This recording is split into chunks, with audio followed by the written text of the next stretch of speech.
Assalamualaikum warahmatullahi wabarakatuh. Waalaikumsalam warahmatullahi wabarakatuh. Alhamdulillahirabbil alamin.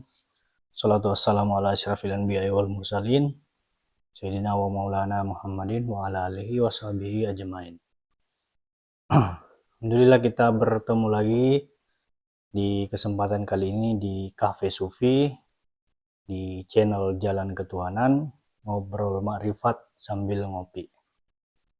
Nah, pada kesempatan kali ini kita akan berbincang-bincang ya, ngobrol santai dengan tema Trinitas dalam beragama.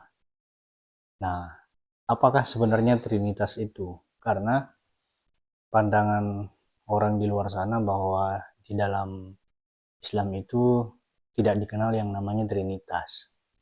Trinitas itu hanya anut di luar Islam ya, di agama yang lain atau keyakinan yang lain. Nah, kira-kira Trinitas itu apa sih, Pak? Ya, alhamdulillah ya kita berkesempatan di malam ini berkesempatan ngobrol-ngobrol santai Ya, sambil ngopi di Cafe Supi ya. filosofi. Dan obrolan kita bertema apa tadi? Trinitas dalam beragama. Trinitas dalam beragama. Ini sangat menarik ya, karena memang di Islam itu diyakini bahkan tidak percaya apa itu Trinitas. Ya, Karena Trinitas itu di luar Islam katanya gitu. Jadi bid'ah katanya. ya, Musyrik ya mungkin. Nah, jadi Trinitas itu adalah tiga dimensi yang sangat luar biasa, Mas. ya, Tiga dimensi yang sangat luar biasa tapi serupa. ya, Rupanya sama gitu ya.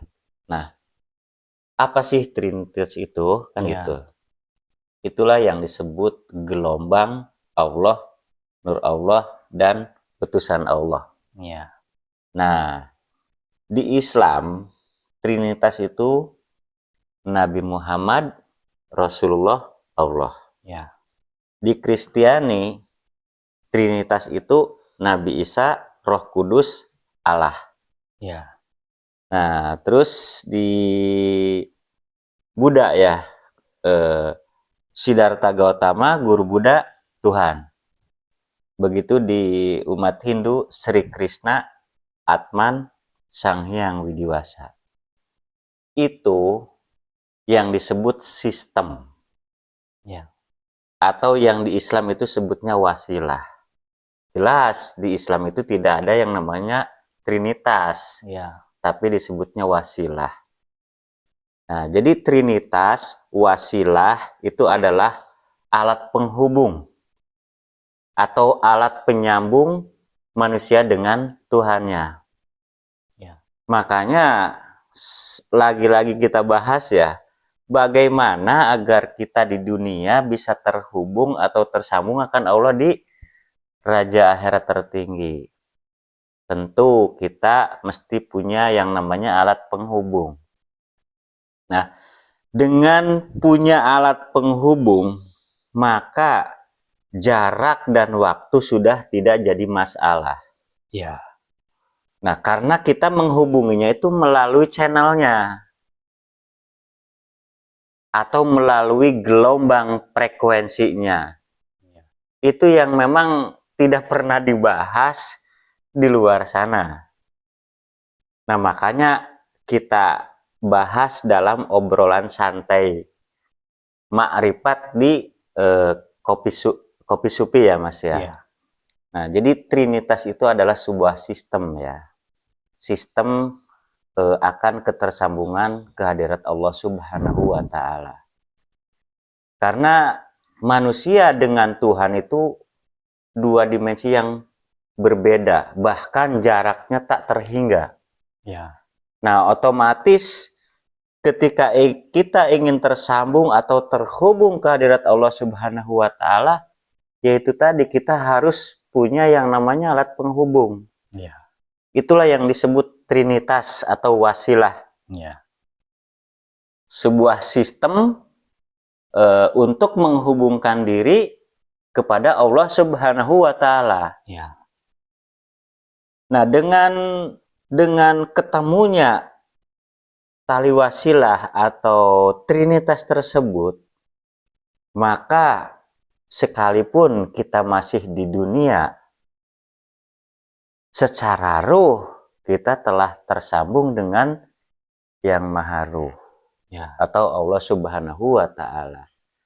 Pentingnya kita mengetahui makna atau kodimnya trinitas atau wasilah. Jadi wasilah trinitas itu adalah alat penghubung manusia di dunia dengan Allah di raja akhirat tertinggi. Gitu. Jadi konsep trinitas itu sebenarnya alat penghantar, Pak ya. Ya, alat penghantar atau alat penghubung. Untuk apa? Menyambungkan ruh kita dengan yang maha ruh. Betul. Karena Tuhan itu kan di alam metafisika, sementara kita di alam fisika. Ya. Nah, alam fisika tidak akan pernah bisa menjangkau metafisika, Pak ya. Nah, karena Allah itu di maha metafisika, makanya Allah mengutus seorang utusannya di alam fisika, itulah Rasul. Betul. Itulah Rasul. Dan karena kita di alam fisika, otomatis utusan Allah juga mesti sama-sama fisika, Pak ya. Iya, mesti dan harus itu. Ya, karena satu dimensi dengan kita, sama-sama manusia. Betul. Jadi kita bisa berinteraksi lewat utusannya. Jadi tujuan kita Allah melalui utusannya itu. Nah, karena utusannya itulah yang membawa channel Tuhan. Makanya kita menghubungi Tuhan, kan tadi saya bilangnya menghubungi Tuhan itu tidak bisa secara manual, tapi mesti lewat channelnya atau gelombang frekuensinya atau nurnya, kan itu. Nah, channel, gelombang frekuensi, nurnya atau ruhnya itu sama saja, hanya beda sebutan atau panggilan, isinya ya sama gitu. Gitu. Karena alam kita kan alam dunia itu alam relatif, Pak ya. Ya, betul. Sementara Tuhan itu alam mutlak. Alam mutlak. Nah, relatif itu tidak akan pernah bisa menjangkau mutlak. Betul. Ya, jangankan berhubungan dengan Tuhan, pada saat kita tidur saja sudah hilang. Nah, itu. Ingatan kita sudah, kesadaran kita sudah hilang. Nah, makanya kan tadi Mas Andi bilang bahwa Allah itu maha mutlak. Nah, ketika Allah itu maha mutlak, kita kan tidak akan mungkin berhubungan dengan yang maha mutlak, karena kita relatif. Betul. Nah, maka carilah utusannya. Utusannya itu kan mutlak. Mutlak yang datangnya dari maha mutlak. Nah, ketika kita sudah ketemu utusannya, atau ulil amri minkum, atau rasulun min anfusikum, maka ketika kita sudah masuk dalam sistemnya, ketika kita relatif, itu pun akan dimutlakan juga, Mas. Sekalipun kita relatif ya, relatif itu karena kita masih menggunakan akal. Itulah yang disebut relatif. Nah, sekalipun kita masih relatif, ketika kita ketemu dengan yang mutlak, maka akan dimutlakan juga.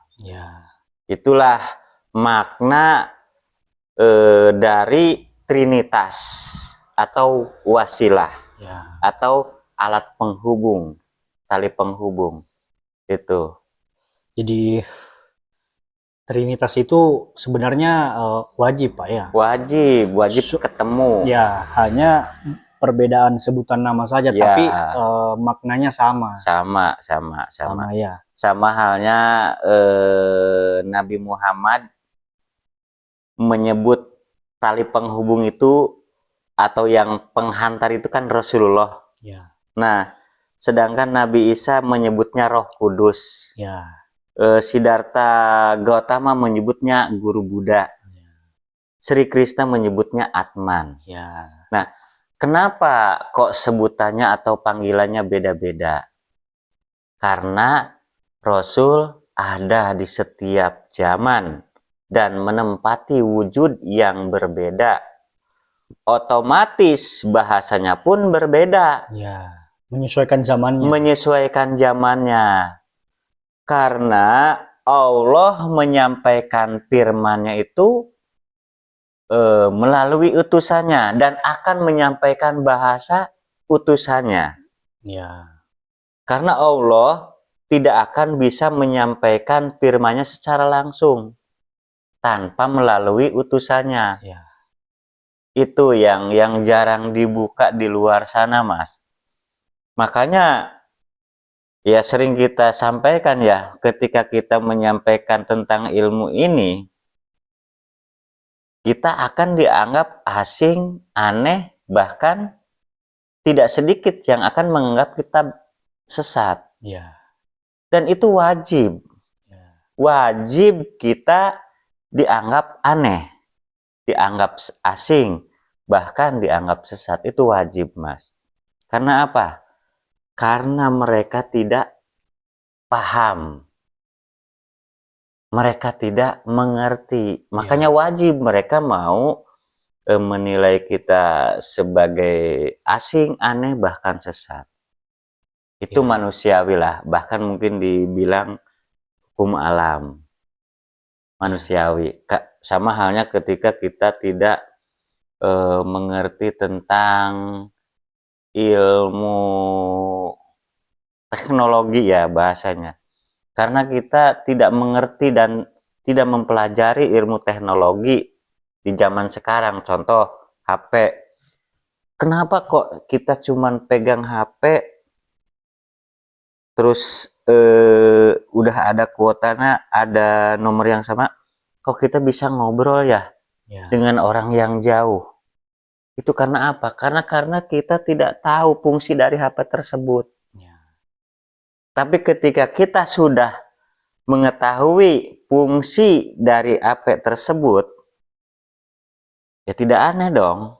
Karena HP ini adalah alat komunikasi. Isinya kan alat komunikasi.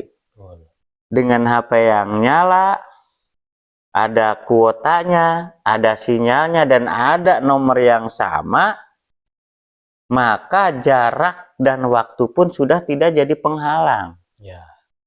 Baik itu puluhan kilo, ratusan kilo, bahkan ribuan kilo, ketika gelombangnya tersambung,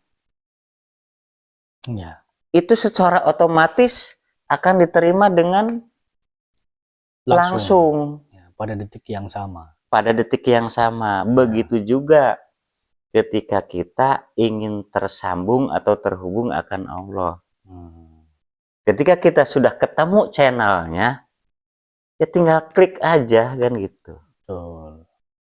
Jadi kita menyambungkan gelombang dan frekuensi itu melalui channelnya.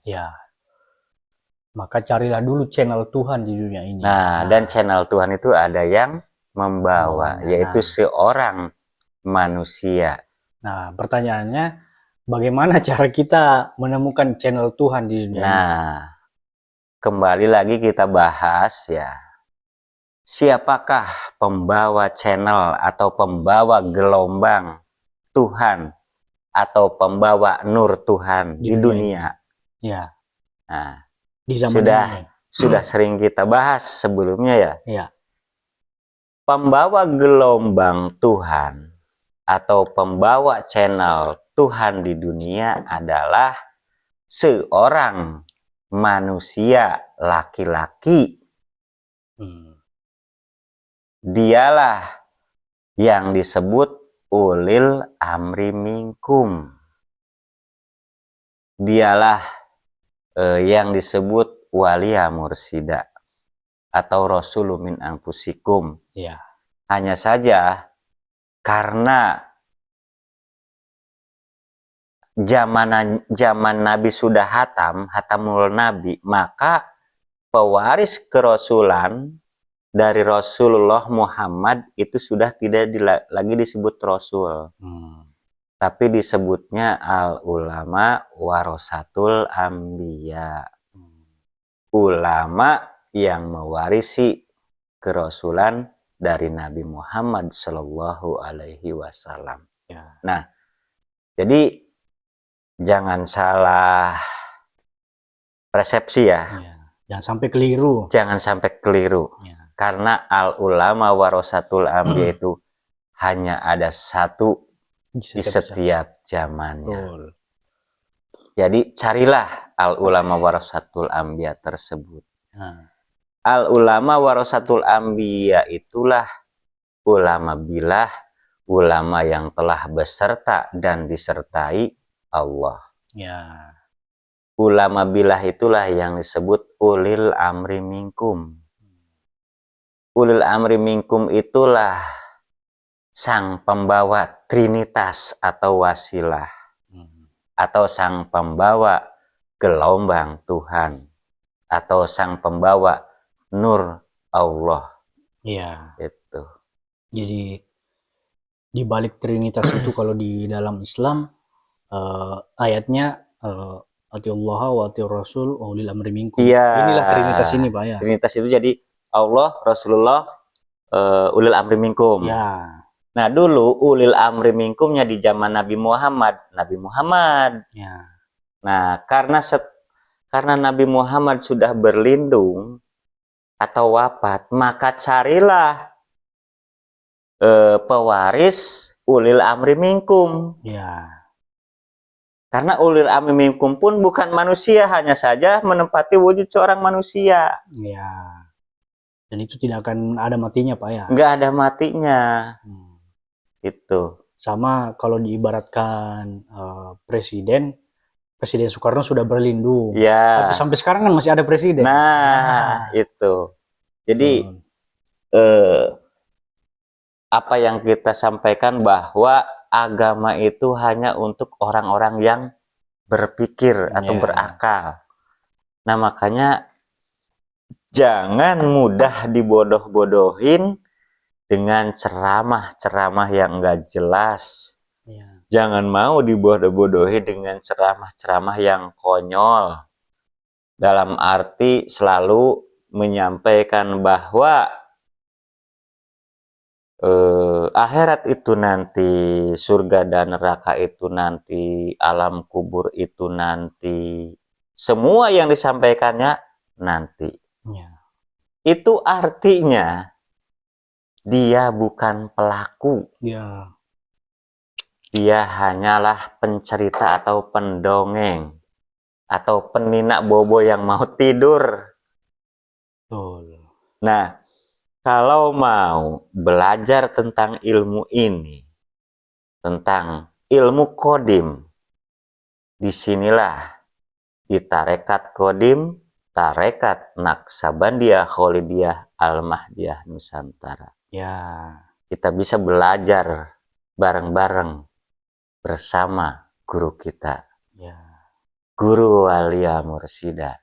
Kalau Cafe Sufi di mana, Pak? Nah, kalau Cafe Sufi itu beralamat di Blok Baligo, Desa Padaherang, Kecamatan Sindangwangi, Kabupaten Majalengka, Provinsi Jawa Barat.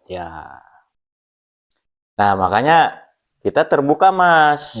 Siapapun boleh nimbrung, ngobrol bareng di sini. Karena di sini kita bukan dakwah, kita ngobrol santai. Nah, karena kita bukan ulama, bukan guru, kita sebagai murid, dan kita posisinya lagi ngobrol, santai sambil ngopi, diskusi. Sebenarnya bukan diskusi sih ya, ngobrol santai aja, ngobrol santai, diskusi, tanya jawab, sharing, berbagi kan. Nah, di manakah tempatnya? Di Cafe Sufi, ngobrol makrifat sambil ngopi. Jadi kembali lagi ke tema Trinitas dalam beragama.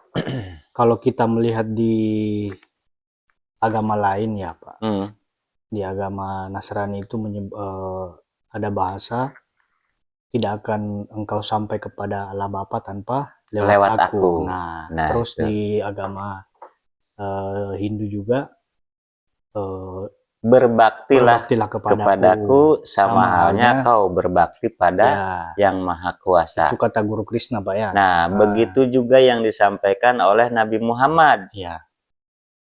Tidak akan engkau sampai kepada Allah Subhanahu wa Ta'ala tanpa lewat Rasulullah. Ya. Itu artinya apa yang disampaikan mereka adalah firman Tuhan. Hanya saja melalui lisan mereka. Ya, jadi mereka itu hanya sebagai corong. Nah, karena itu wahyu itu atau firman Allah itu tidak berlafal dan tidak berhuruf. Ya. Makanya harus ada wadahnya. Supaya bisa disampaikan dengan bahasa kita yang bisa dimengerti. Ya, bisa tersampaikan. Ya. Tentu dengan bahasa yang bisa kita mengerti, karena kita manusia, tentu dengan bahasa manusia, Pak ya. Oh iya Mas, di channel YouTube kita ya, di channel Jalan Ketuhanan kan, ada yang komen ya, ngerokok terus kayak kereta katanya, terus wah nggak yakin katanya ya, dengan penampilannya rokok kan apa haram apa bidah ya.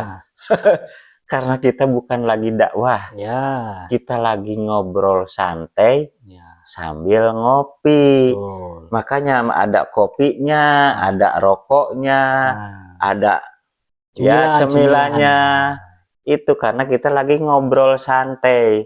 Kita bukan pendakwah, kita juga bukan ulama, tapi kita ngobrol makrifat sambil ngopi. Di mana? Di Cafe Sufi. Itu. Jadi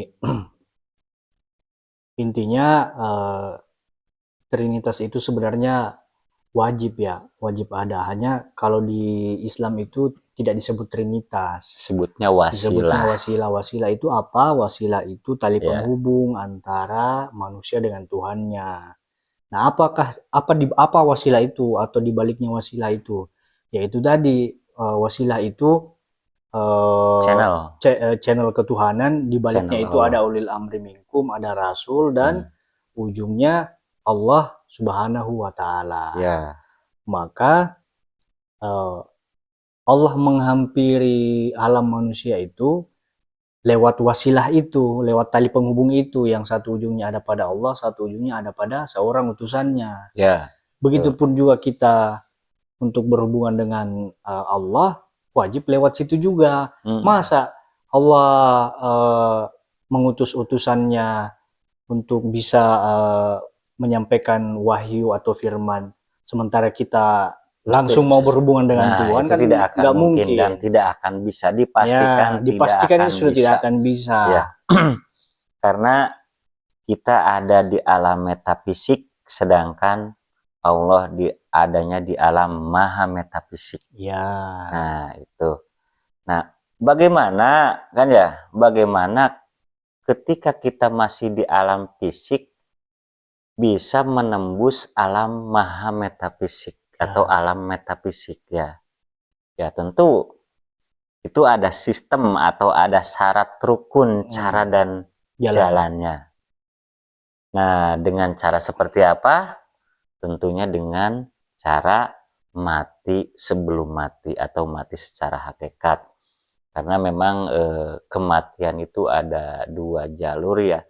Ada jalur umum dan ada jalur khusus.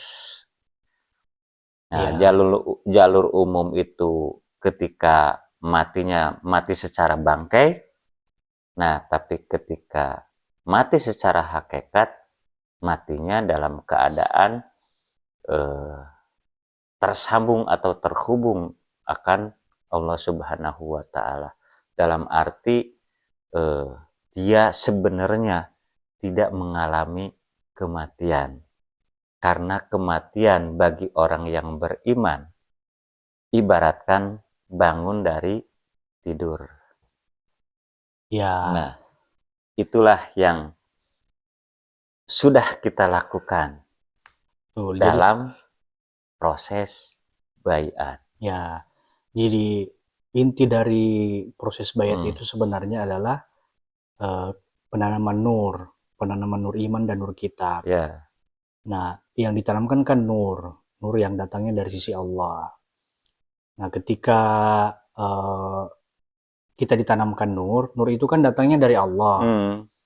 Nah, lewat guru rohani ya. betul. Nah, di balik guru rohani kan ada Rasul dan ujungnya Allah sendiri. Ya, Jadi Rasul itu ada nurnya.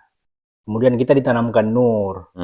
Karena Rasul punya ada nurnya, kemudian ditanamkan nur kepada kita, maka nurnya itu akan tersalur ke kita. Jadi ada hubungan tuh, Pak. Ya.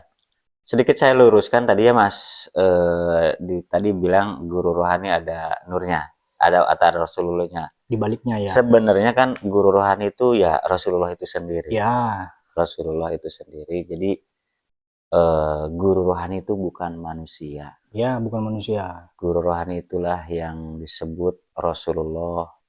Guru rohani itulah yang disebut Roh Kudus. Guru rohani itulah yang disebut Atman. Guru rohani itulah yang disebut guru Buddha. Ya. Guru rohani itulah yang disebut guru sejati. Ya. Nah, mesti kita temukan. Nah, bagaimana cara kita menemukannya? Kita harus menemukan wadahnya atau fiil sifatnya. Ya. Nah, ketika kita tidak menemukan fiil sifatnya, maka dipastikan seberapa banyak ibadah kita, seberapa banyak amal ibadah kita, itu tidak akan tersambung atau tidak akan sampai ke hadirat Allah Subhanahu wa Ta'ala. Ya. Itu Mas. Jadi ya kalau kita mau ambil contoh sederhana, kalau senyawa misal minyak Pak ya. Minyak itu kalau dicampur air tidak akan bisa menyatu tuh, betul Pak. Karena berjenisnya berbeda. Ya. Nah, harusnya itu senyawanya harus sama tuh Pak, berjenis yang sama baru senyawa itu bisa menyatu. Ibaratnya kalau minyak sama air kan nggak bisa tuh, sampai kapanpun nggak bakal bisa menyatu. Kalau minyak sama minyak bisa, air sama air baru bisa nyambung. Begitu baru juga bisa. gas dengan gas ya bisa menyatu kan gitu. Begitupun. Nah makanya ketika kita ingin menyatu dengan yang maha kuasa atau Allah itu sendiri, kita harus ketemukan dulu dong gelombangnya. Ya, betul. Karena hanya dengan gelombang dan frekuensi yang sama, baru ada hubungan. Maka disitulah hubungan terjadi. Ya, sama dengan uji Garputala ya Pak. Ya. Dan sebenarnya kan gini Mas, banyak yang menyatakan ketika sudah mengalami kematian akan memasuki alam akhirat. Nah, sebenarnya alam akhirat itu tidak berlaku untuk semua orang yang mati atau yang meninggal. Karena alam akhirat itu hanya untuk orang-orang yang beriman. Nah, bagaimana orang yang belum beriman atau yang tidak beriman setelah mengalami kematian? Maka disitulah akan berputar kembali menemui kehidupan atau disebut reinkarnasi. Nah, di Islam memang tidak mengakui adanya reinkarnasi. Karena di Islam itu bahasanya bukan reinkarnasi, tapi menjalani catatan amal. Di mana? Di sini saat kita di dunia. Ya. Makanya ketika ruh tidak bisa kembali kepada yang maha ruh, maka ruh itu akan mencari wadah atau wujud untuk menemui kehidupan kembali. Ya, karena itulah yang disebut reinkarnasi. Karena ruhnya tidak bisa kembali ke yang maha ruh. Itu. Makanya ayatnya di Al-Quran itu kutukan itu berupa anjing, kera atau babi. Nah, jadi ketika ruh tidak bisa kembali kepada yang maha ruh, ruh itu bisa menempati wujud binatang. Ya, bisa jadi binatang. Baik itu babi, anjing. babi, ular, anjing, dan lain sebagainya. Ya. Atau bisa menempati bendawi seperti batu, apa ya, yang lainnya ya, pokoknya yang disebut ketika kita secara fisik batu itu adalah benda mati ya. Padahal ya sebenarnya tidak mati karena ada ruhnya juga. Setiap makhluk termasuk benda mati itu sebenarnya ada percikan ruhnya. Jadi percikan ruh itu bukan hanya kepada manusia, ya, tapi kepada semua makhluk. Ya. Hanya saja kita melihat batu itu ya mati karena tidak melihat bernapas, tidak melihat perkembangannya seperti apa, kan gitu ya. Dan tidak melihat dari kecil sampai besar. Bahkan kalau kita sadari, kita pun tidak menyadari kapan kita membesar dalam arti menjadi dewasa. Ya.